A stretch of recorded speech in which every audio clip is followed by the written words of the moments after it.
तो hello everyone, कैसे आप सभी। उम्मीद करते हैं मस्त होंगे, स्वस्थ होंगे और आपकी पढ़ाई अच्छे से चल रही होगी।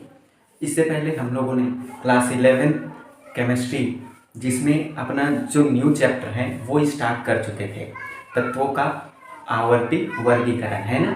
उसी चैप्टर में आज हम लोग बात करने वाले हैं जो पीरियोडिक टेबल है उसकी स्ट्रक्चर की, और जो अलग अलग साइंटिस्ट आए उन्होंने अपना क्या क्या सुझाव दिए। तो सेशन में आ गए हैं तो सेशन को लाइक करके चैनल को सब्सक्राइब कर दीजिए और वीडियो को अपने दोस्तों के साथ शेयर कर दीजिए, इससे हमें भी मोटिवेशन मिलता है।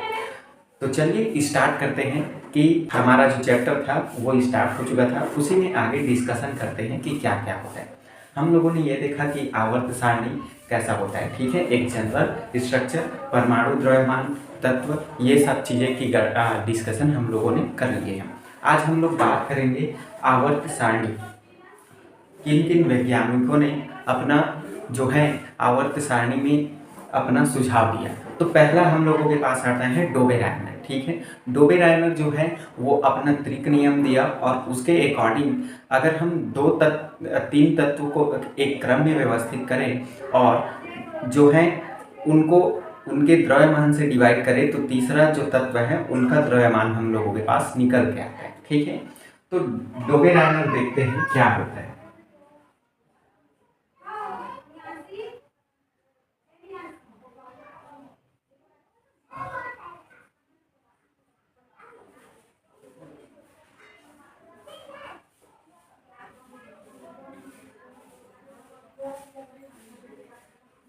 डोबेराइनर का त्रिक नियम। डोबेराइनर ने कुछ नहीं किया, सिंपल तीन तत्वों का एक समूह लिया जिसमें पहले और अंतिम तत्व का जो परमाणु द्रव्यमान होता है उसको अगर हम दो से डिवाइड कर दे तो तीसरे तत्व का परमाणु द्रव्यमान हम लोगों को प्राप्त होता है, ठीक है। चलिए लिख लेते हैं।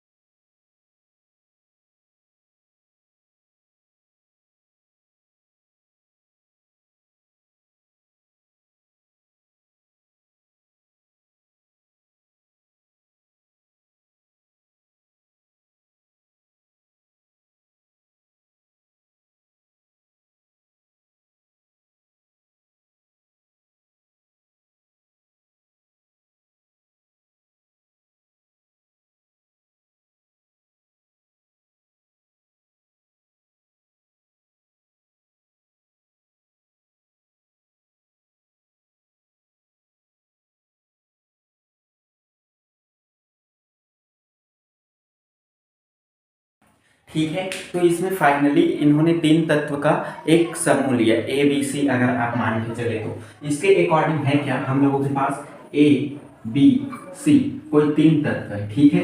तो ये प्रथम जो तत्व है और अंतिम तत्व, इनके परमाणु द्रव्यमान को दो से डिवाइड करने पे जो आपके पास बीच वाला जो तत्व है उनका परमाणु द्रव्यमान हम लोगों को प्राप्त होता है, ठीक है। तो अगर देखा जाए तो ये क्या होगा, आपके पास a plus B divided by दो कर दे तो हमें फिक्स सॉरी a और b का द्रव्यमान जोड़कर दो से उसे डिवाइड कर दे तो हम लोगों को तत्व C का जो है परमाणु द्रव्यमान प्राप्त होता है, ठीक है। तो इसका जो द्रव्यमान निकल के आएगा वो C के इक्वल होगा। तो ये डोबेराइनर का त्रिक नियम है, इन्होंने तीन तत्वों का एक समूह बना के व्यवस्थित किया, ठीक है। तीन तत्वों का समूह।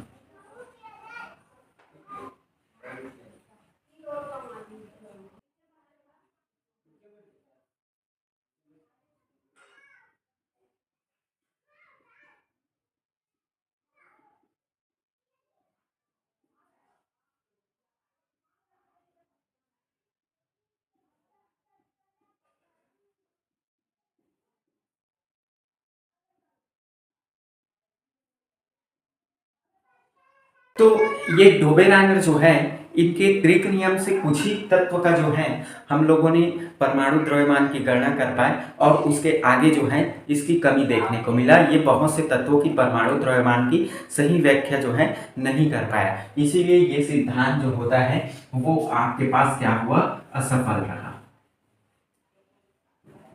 ठीक है। तो डोबेराइनर के नियम की खास बात यही है। इसके बाद आता है दूसरा वैज्ञानिक, इनके बाद जो है न्यूलैंड्स आते हैं, जिन्होंने अपना अष्टक नियम दिया, ऑक्टेट रूल दिया। ठीक है,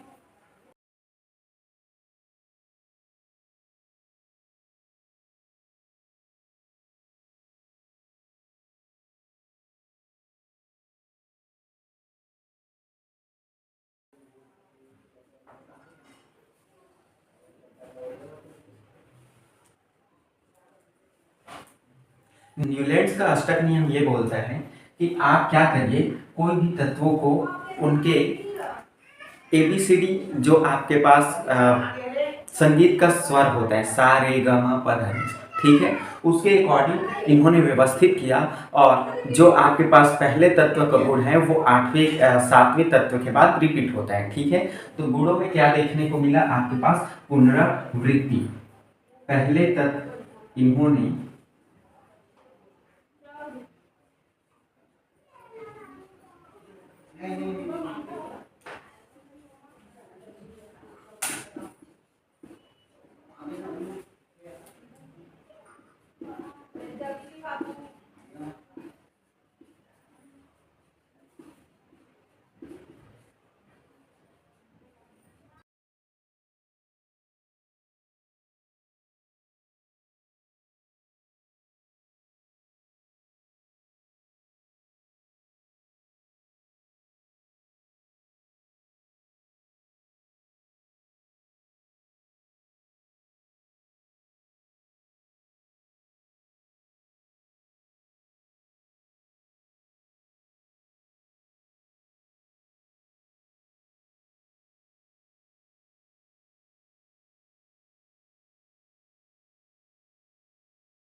ठीक है, तो ये जो है न्यूलैंड्स में।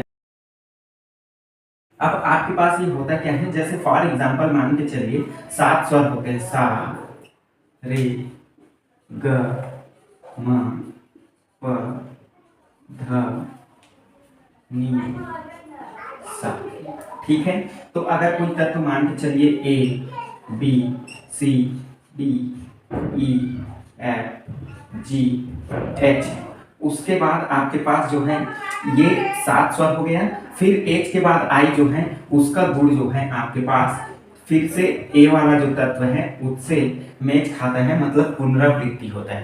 तो ये न्यूलैंड्स ने क्या किया, अपना अष्टक नियम दिया। परंतु ये भी नियम जो है कुछ ही दिनों के लिए, कुछ ही तत्वों के लिए सही पाया गया। उसके बाद ये भी नियम जो है न्यूलैंड्स का अष्टक नियम, वो भी असफल रहा। ठीक है, तो हमारा जो तत्व है उसके अध्ययन में हमें जटिलताओं का सामना करना पड़ा और ये भी नियम क्या हुआ, आपके पास असफल रहा।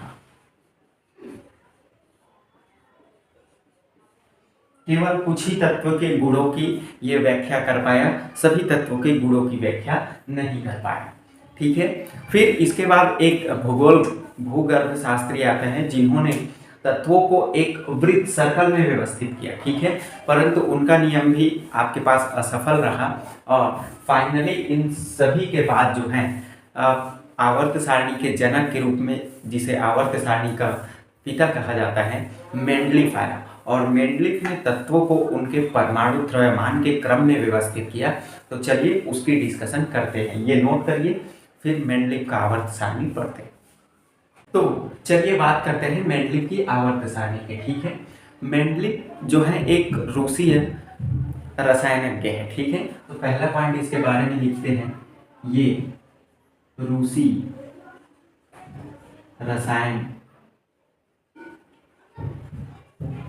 शास्त्री।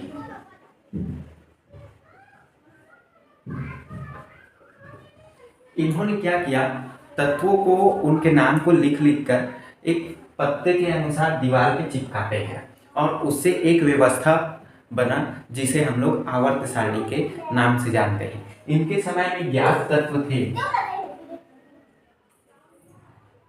इनके समय में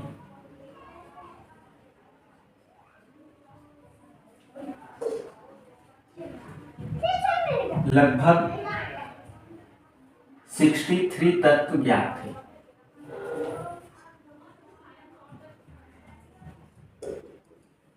ठीक है, तो 63 तत्व तक की इन्होंने क्या किया, तत्वों को इन्होंने क्या किया, 63 तत्वों तक तत्वों को व्यवस्थित किया।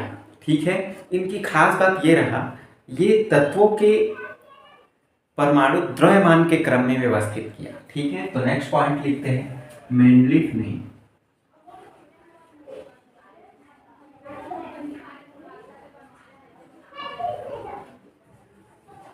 तत्वों को उनके परमाणु द्रव्यमान के क्रम में व्यवस्थित किया।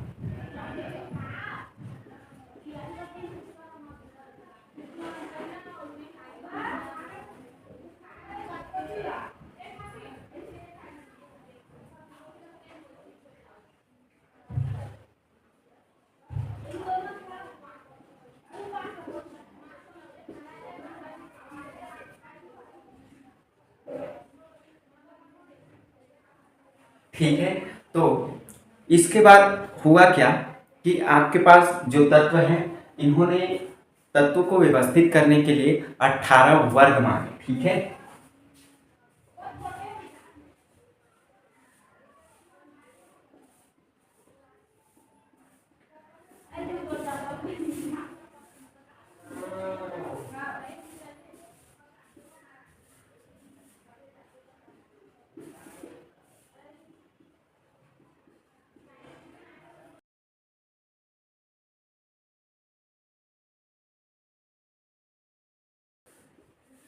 तो 7 आवर्त और 18 वर्ग जो है हम लोगों को मेंडलीव के आवर्त सारणी में देखने को मिलता है, और इसी के आधार पे इन्होंने अपना जो है आवर्त सारणी निर्मित किया है। ठीक है, आवर्त जो होता है आपके पास, जैसे स्ट्रक्चर देखें तो ये जो खड़ी लाइन होता है इसे हम लोग वर्ग कहते हैं, और ऐसे वर्ग 18 है। ठीक है, टोटल कितने हैं, 18 वर्ग आपको देखने को मिलेगा। जबकि जो आपके पास ऐसे हॉरिजॉन्टल होता है तो इसे हम लोग आवर्त कहते हैं, और ये संख्या में कितना है, तो 7 आवर्त है।